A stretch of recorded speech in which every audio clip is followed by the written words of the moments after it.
Madhubabu pension योजन भिन्नक्षम पाइले नूतन भत्ता। गंजाम जिला बेगुनियापड़ा ब्लॉक कार्यालय परिसर में मधुबाबू पेंशन योजना माध्यम नूतन भाव 172 हिताधिकारी भत्ता प्रदान कर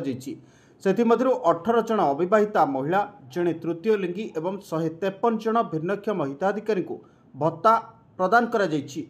कार्यक्रम में कविसूर्यनगर विधायक प्रताप चंद्र नायक, बेगुनियापड़ा ब्लॉक अध्यक्ष रेणु गौड़, अकाउंट ऑफिसर मोहम्मद अजरुद्दीन एवं बहु सरपंच समिति सभ्य माने उपस्थित रही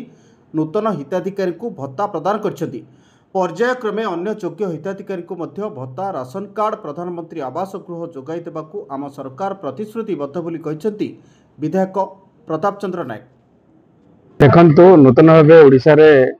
बीजेपी सरकार आसिला परे धीरे धीरे समाज रे रहितबा जे कौन दुर्बल परिस्थिति लोक मान केमती सामाजिक सुरक्षा देवा उद्देश्य आज बेगुनियापड़ा ब्लॉक रे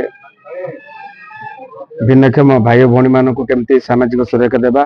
से परिप्रेक्षी में मधुबाबू पेंशन योजना से जोड़ा गला एवं विभिन्न पंचायत आसीथिबा भिन्नक्षम भाई भौणी मान भत्ता बंटन करागला एवं जो